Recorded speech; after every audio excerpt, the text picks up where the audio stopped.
fishing.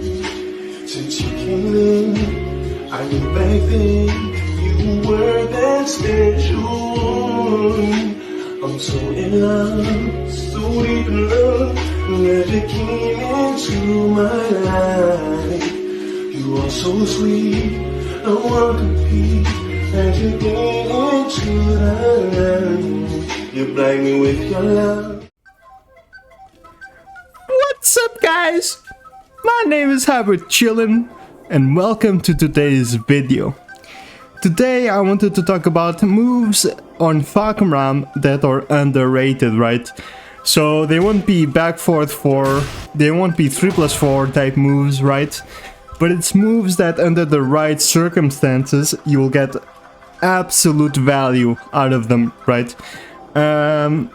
So yeah, let's get to them.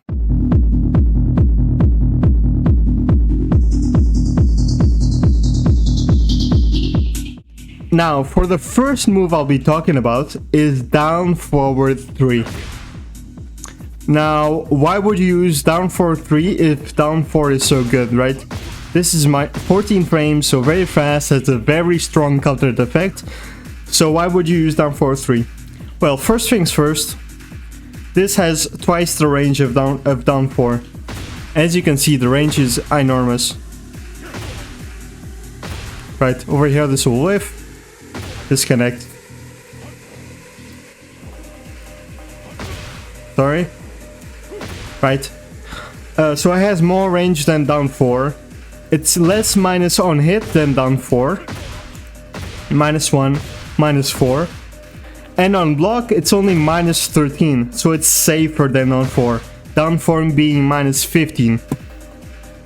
Another thing about down 4-3 is that the more you use down forward 3, the more familiar the opponent gets with the animation of down forward 3. Which means you have more of a success rate hitting this down forward 3-3. In my experience, it feels like you almost can react to down forward 3. Just almost. And then you eat the mid for a free follow-up. So yeah, using down forward 3 gives more value to down forward 3-3. And I mean, even tracking wise and counter hit wise, down forward 3 is not bad at all. It tracks completely to Fahk's right, and on counter hit it gives you a big old +28. So very valuable stuff. The final aspect that I like about down forward 3 is that the more you use down forward 3 in conjunction with down 4, it can actually be pretty hard in a moment to distinguish the punish, right? This being -15 and this being only -13. So it's easy to mess up the punish on both of these lows, you know. They'll do the 13 frame punish on down 4, or they'll try to do a 15 frame on down forward 3, which will give you some value, you know. Against good players, probably not, but against some players, you know, I've had this happen myself. They will do the wrong punish because you're using both lows all the time, right? So yeah, that's why I think down forward 3 is an underrated move.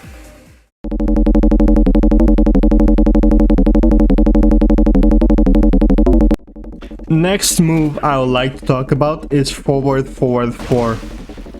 Now, this is a 22 frame homing mid that on normal hit will give you a 4th forward 1+2, and at the wall it will actually wall splat, right? Now, the thing with this move, it's -13. So you go, why the fuck would I use this move? Why did I use it? Shut the fuck up, you little bitch. Listen here, yeah. Basically, what a lot of advanced players like to do is they like to sidestep left, duck, right? Now, why would they do that? This gets beaten by sidestep left, and this gets beaten by a duck. So they'll kind of option select both back forward 4 and 3+4. And this will fuck up both. Will fuck up that fucking option select, right? By being mid and homing. So they can't sidestep it and they cannot duck it. So it covers one of Falkram's biggest weaknesses, that all of his tracking moves that track to both sides, or the back 4 and 3+4 example, are all lows and highs, right? This homing to both sides but is slow, homing to both sides but is slow, and homing to both sides but is slow. That's why forward 4 is so important to include in your arsenal, right? Again, like I said at the start, you will not be spamming this move 24/7, but if you notice that doing sidestep duck a lot, it'll give you a lot of value, right? So yeah, that's why I think forward 4 is a decent move.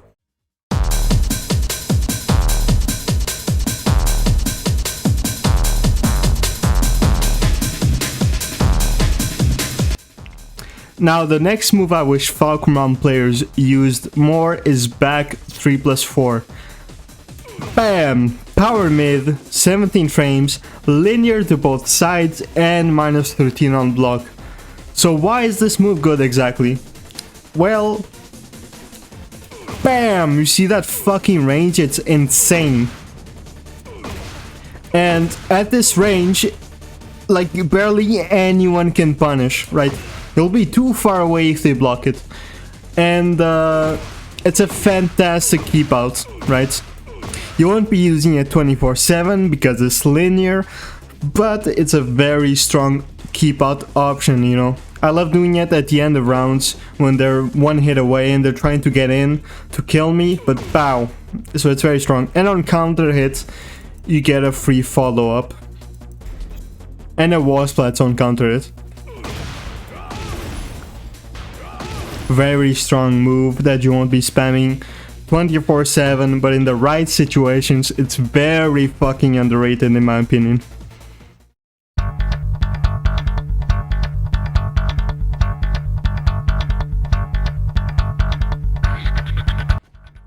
Now the next move is a very important move in my opinion, because Falkram in up close struggles a bit in that all of his moves are kind of sluggish.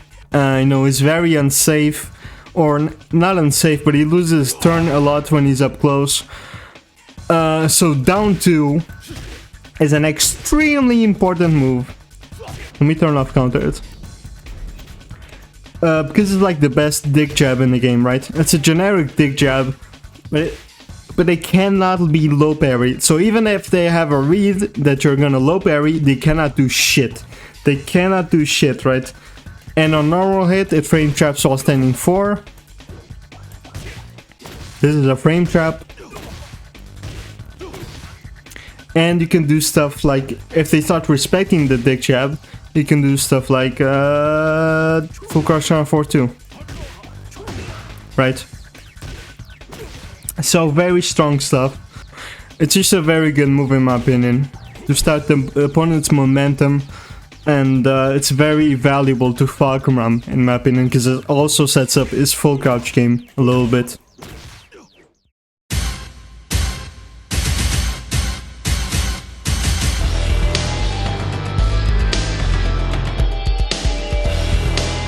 Next move I wish Falkram players used more is up forward 2. Now this is 18 frames, linear to both sides, but it's a safe wall splatting power crush, right? And again, up close Falkram struggles a bit to stop the opponent's momentum, so this is an absolute key move, right? You won't be spamming it 24/7 just like all the other moves I mentioned so far, but it's a very important move. And especially at the wall, right? You know how all of Falkram lows are minus on hit? No, except this one. But these two are minus on hit. Well, a very strong frame trap you can do is at the wall, you do down 4, and if they press, bam. Or down 4-3, up 4-2. So yeah, it's a pretty situational move, but at the wall, it's very valuable. And yeah, it got me a few rounds, so I think it's an underrated move.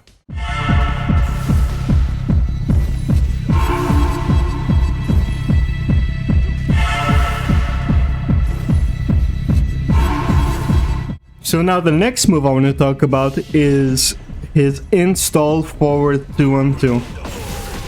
Now this move is... I used to be a bit scared to spam this move because if you didn't know, how you counter this move is pretty simple.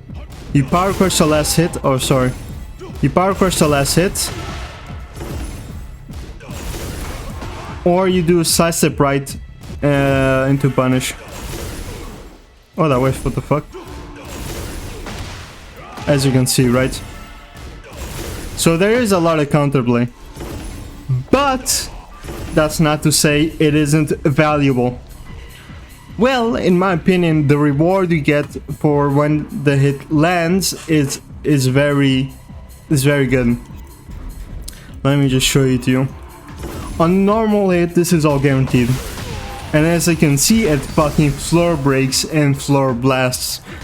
So if they duck and they eat this, they're practically dead, right? You do some shit combo like that, I don't know. Right, pretty good damage. And if they block it and they happen to not know the counterplay, it's +2 on block.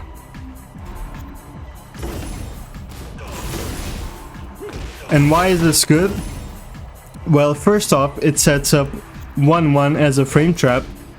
And why 1-1 is important is because on hit, +8. So 3 + 4 frame traps. Back forward 4 frame traps. Down, down 1 frame traps. And on counter hit you get this, right? So it's a very important frame trap. And now at the wall, that +2 on block is even more important. Because if they press anything at all, they get wall splatted by 2-3.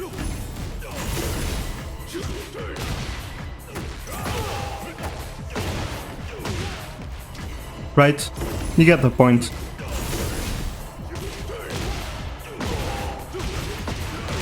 So yeah, it frame traps this as well, which is quite valuable.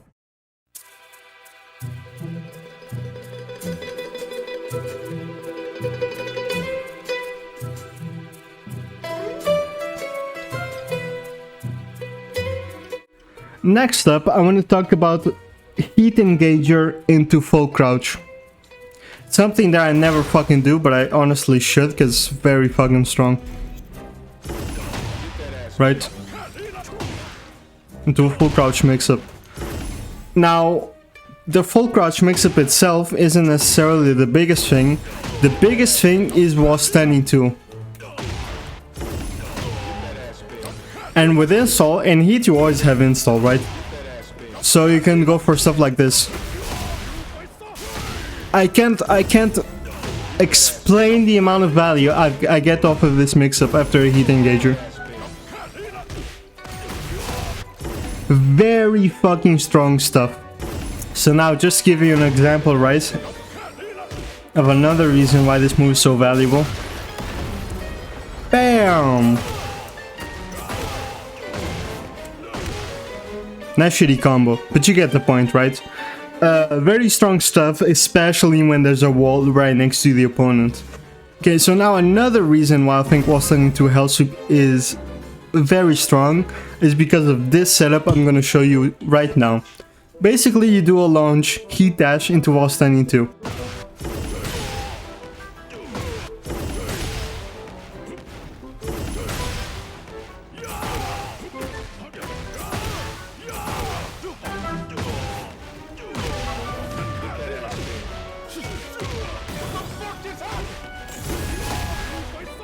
Now, this is the setup. As you can see, it did a shitload of damage, and it also wall breaks and resets the whole combo, right? So, how do you beat this? Basically, if they get up, they get hit, and if they stay on the ground, they still get hit, but they have to side roll to beat this. If they side roll, they beat this. But still, it's an extremely valuable knowledge check that you'll land pretty fucking often in my experience. So yeah, it's a very strong move, and again, don't forget, Heat Engager into wall stun into a full crouch. Very strong mix-up.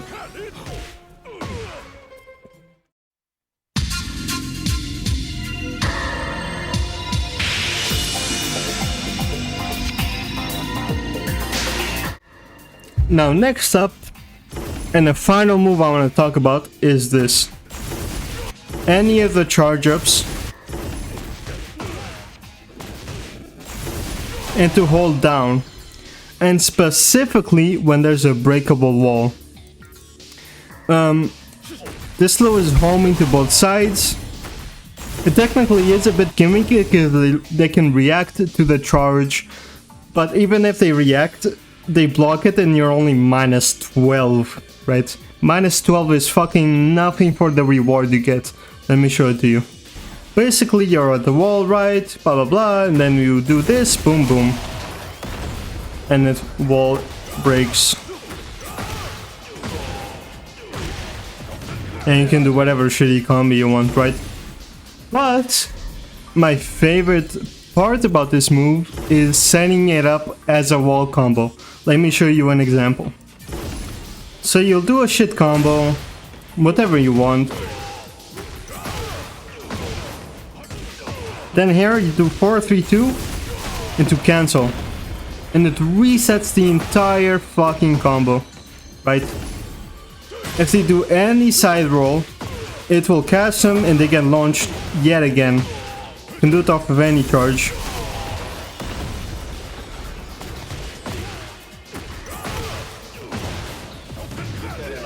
Into whatever combo you want, right? So very strong stuff. How do they beat this? If they stay on the ground, only the first hit connects and nothing happens. I think that's basically the only way they can counter it.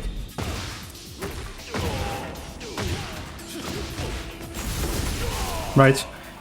But I've got a few people, including the main man, right? Here it is.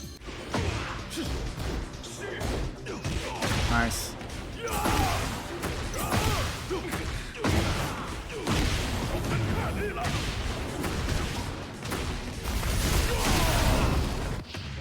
That's cool. Hong Kong car.